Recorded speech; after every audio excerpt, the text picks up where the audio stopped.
எது நாகார்ஜுனாவா? இந்த மாதிரி மூமெண்ட் தான் நேற்று ஆயிடுச்சு.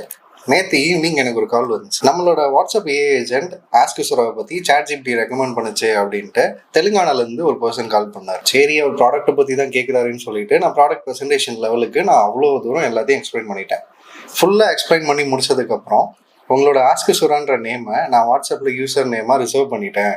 அந்த நேம் கண்டிப்பாக உங்களுக்கு வேணும்னா நீங்கள் வந்துட்டு எனக்கு பே பண்ணுங்கள், அந்த நேமை நான் ரிலீஸ் பண்ணிடுறேன் அப்படின்ற மாதிரி அவர் என்கிட்ட பார்கெயின் பண்ணிட்டு இருக்காரு. 48,075 ரூபாய் 35 பைசா. சரியா இருக்குடா அண்ணன் எடுத்துக்கிட்டேன்.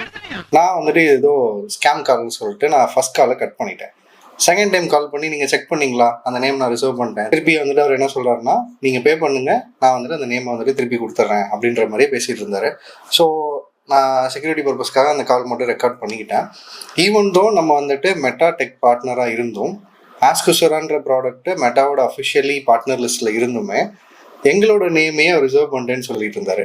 உங்களோட பேர் என்னன்னு சொல்லுங்க அப்படின்னு கேட்டப்போ பேர்லாம் சொல்ல முடியாதுன்ட்டார். பேர் சொல்லாமல் நான் எப்படி பிஸ்னஸ் பண்ணுறதுன்னு கேட்டோன்னா டக்குன்னு நாக சைத்தன்யான்ட்டாரு. Son of நாகார்ஜுனாவானா ஆமான்ட்டாரு. எனக்கு எது நாகார்ஜுனாவா? இந்த மாதிரி மூமெண்ட் ஆயிடுச்சு. அப்புறம் நாங்கள் மெட்டாலே கம்ப்ளைண்ட் ரைஸ் பண்ணிட்டோம். டியர் மார்க் மாமா, இந்த வீடியோவை பார்த்துட்டு எங்களோட யூசர் நேமை எங்களுக்கே கிடைக்கிற மாதிரி நீங்கள் பண்ணி கொடுங்கன்றதை தாழ்மையுடன் கேட்டுக்கொள்கிறோம். உங்கள் யாருக்கும் இந்த மாதிரி கால் வந்திருக்கா அப்படின்றத கமெண்டில் சொல்லிடுங்க. மார்க் மாமாட்ட ரெக்கமெண்ட் பண்ணிடுவோம்.